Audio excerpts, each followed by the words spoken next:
Hello and welcome to the Trojan Mountains. This is Dresden's Tale, episode 23.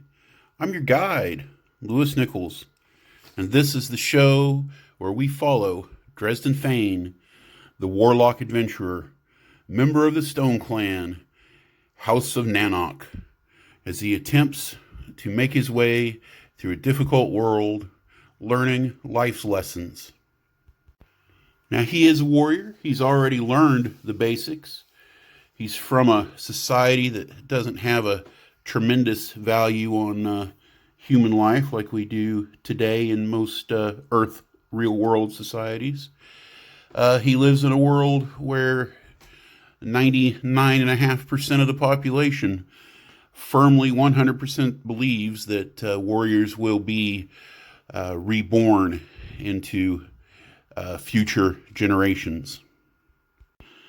He's brave, largely through a lack of fear of death. That doesn't always roll over into social situations. There's certainly more than one kind of bravery. Are you brave enough to speak in front of a crowd? Are you brave enough to risk embarrassment? Largely, Dresden is, partially because he's a stubborn dwarf and partially because he's young and a little bit oblivious. He's learned about magic, about Ziblich. He's gone through classroom studies to delve into the mysteries of forming glyphs, and he can magically transport himself and others, something that so far has helped him here and there make a few friends, but generally has just gotten him duties that he wouldn't be the first to volunteer for. He's learned a little bit about all the things not to do in relationships with the ladies. He generally has a pretty good record of saying the wrong thing and doing the wrong thing. He's learned quite a lot about woodworking. Most of that pre-story is actual education. His whole early life would have been spent in wood shops and doing basic menial tasks.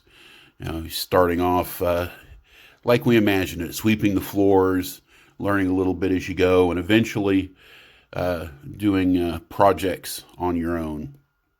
And that is part of being a Keld warrior. You can't just be the tough tank swordsman if you also do not have value as a craftsman. You are not looked on as a hero of the clan. And he's learned the ways of battle. Much of that is built into the culture.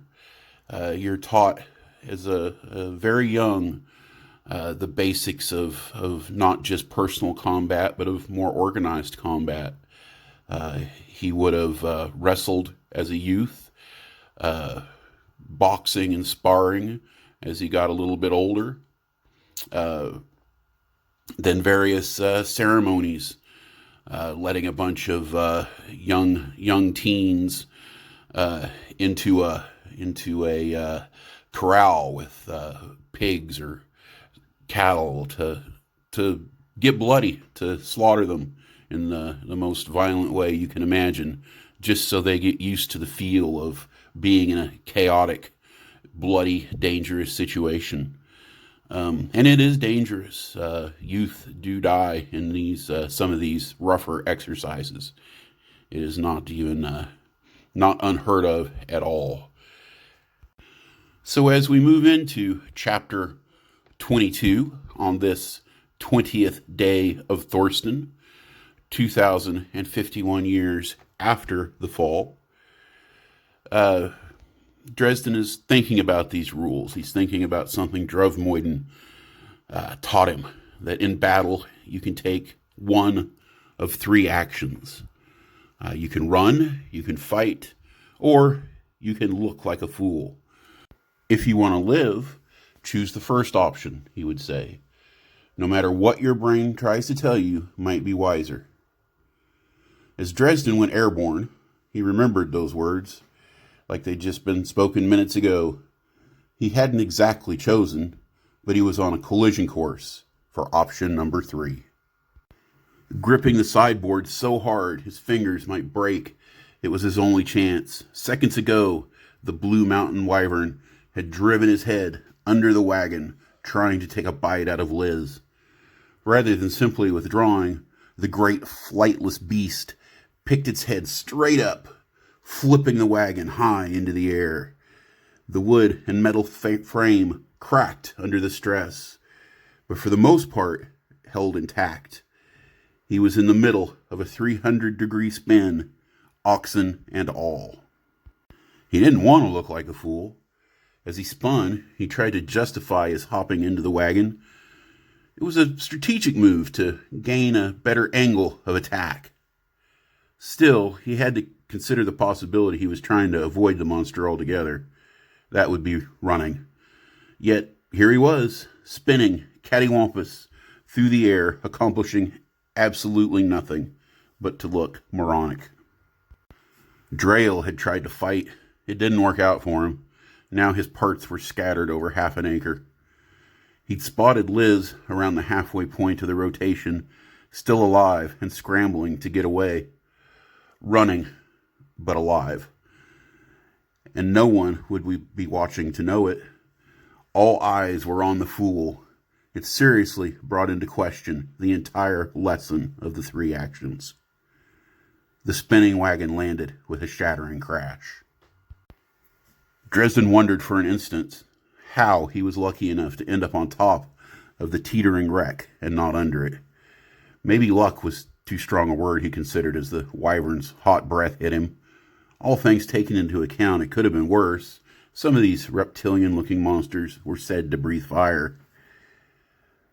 Much later, looking back on the battle, the dwarven warrior thought he must have been possessed by some whimsical spirit of insanity when he hopped onto the wyvern's head and tried to run down its back. Unfortunately, he only made it halfway before having to grab the creature's spikes and hold on for dear life. Briel, screaming encouragement. "Ride that bucker, Dresden!" How the warrior had time to spectate was something to figure out later. The wyvern twisted left and right, bucking wildly. It rolled over to wiggle upside down on the ground, trying to dislodge the dwarf, but its spikes act like a roll cage. Just for an instant, Dresden felt safe enough to release his hand and punch the rock-hard skin. He didn't see how he could have hurt the beast, but it convulsed, flipping back onto its feet and running at full speed. Dresden could do nothing as it mauled a convert prole and bit the head clean off a pack mule. Briel and Gain were running behind. Dresden hated the smiles they both wore. "Kick its ass, Dresden," one of them yelled. He was too busy trying not to die to figure out which one. The wyvern was steadily lengthening its lead. He began to feel like a morsel trapped away to be devoured later. It's now or never, Dresden told himself. Finally, he just jumped, tumbling 4 times before losing consciousness. Later, after some magical healing and a few minutes to process what had happened, he was back in his little part of the camp. He tried not to think too much about Drail. At least his friend had died like a hero. Demi was with him. "I don't understand you, Dresden. You fought one of those things and you think you're a coward? I can't believe you lived." She put down what she was doing and gave him a kiss. "I'm glad you did, but I can't believe it." Dresden shrugged her off. Sitting nearly naked by the fire, he went to the task of mending the rips in his new clothing. "I didn't even try to land a blow before dropping my spear. I was a joke out there, and everybody saw it. It was 20 feet long and swallowing people whole. You acted without regard to your safety. I talked to 2 people who say you saved them." She'd been rummaging through the equipment for the length of their conversation. At first, he assumed she was repacking the disheveled mess, but realized instead she was looking for something specific. "What are you doing?" "She's leaving," Donald told him. Liz laughed. "You're the one that told her she wasn't beholden to you. Fucked by honesty again." Standing quickly, Demi took the look of a child caught playing with their daddy's best sword. One of the girls that died was betting that priest with the shiny plate armor I'm moving to his fire. What the fuck? Dresden threw his clothes down in anger, but she was already walking away. If you find my scarf, I'd like it back. I'm really glad you lived, she announced, walking away. Liz and Donald were laughing outright. Alone again, the Minotaur teased. They watched as he salvaged what he could of his molested garments. Maybe I can get something new on the trail. I'm broke. We're nowhere near a stone clan settlement. I don't know how that's going to happen. They're not so bad, Liz offered. Just a little torn and scorched. You know, Demi wasn't that pretty anyway. Just take another one. You can't just take another one, Donald grumbled. But they do seem to like you. I'm sure you won't be sleeping alone for long. The Minotaur looked at Donald and scoffed. Of course he can just take one. Who's going to stop him? You? Dresden is a better man than that. He taught Demi a lot. It wasn't about the sex. This time Liz laughed. Of course it was. It was always about the sex. You people have no drive. Tianus, that is, not a queerda. Dresden, tell him about the sex. Tell him he's a limp wimp. Dresden, where did you go? Well, that'll wrap it up for chapter 22. We've got all the usual stuff. Dresden somehow messing up his love life despite his best attempts. He's worried about his own performance. And he continues to impress people.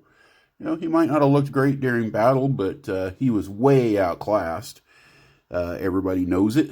The people who saw him stand up to those wyverns and the crazy circumstances that he did. And you can't help but appreciate it, right? Sorry, Drail. Sometimes the battlefield is unkind, but you will be remembered in the next generation. Quick word about Wyverns and Dragons, in case I haven't covered it in a corresponding series, probably some kind of nuts and bolts, or I might do a bestiary series too, or who knows where I might have talked about it. By the time you hear this, I've recorded a lot more material that you would have heard before this. So, but in case I haven't,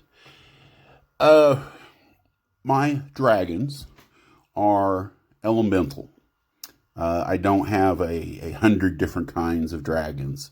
I don't have a red dragon and a swamp dragon and a happy dragon and a blue dragon and a rotting dragon and yeah, all that stuff. There's 4 types: fire, earth, air, and water. That's it. Now, yes, they have stages of growth, but even that's not really broken down compared to some game style worlds. What I do have is wyverns. They are a pretty close equivalent to what a lot of settings would actually call a dragon. To be a wyvern essentially means that you are a beast processing some alchemical process. They tend to be reptilian looking, although that's not universal. And that alchemical process is often a dragon's breath. Or, well, they're not dragons, but a fiery breath or a cold breath. But it can be a lot of other things. Slime wyverns drip caustic acid. There's wyverns that the alchemical process thickens their hides. It might give some kind of a fear aura as it exudes gas from itself, or pretty much anything that you can imagine as a writer or a GM creating a campaign in this world. So that's gonna do it for this week. I appreciate you all stopping by. As usual, do the things. You can catch station updates on Twitter. That's the best place for that. You can also come see me on Patreon if you are in a position and so inclined to help me out in that regard. None of that's necessary, of course. If you just want to listen to the show, that is absolutely 100% okay. If you could, while you're doing that, hit the like button. Any comments would be very helpful. This show is very early in its development, and while much of the story is more or less in place, the presentation is something that's going to evolve over time. I'm glad that you could spend a little time with me today. I hope you're around for the next one as we wrap this series up. And every one of you, I hope, has an absolutely wonderful day.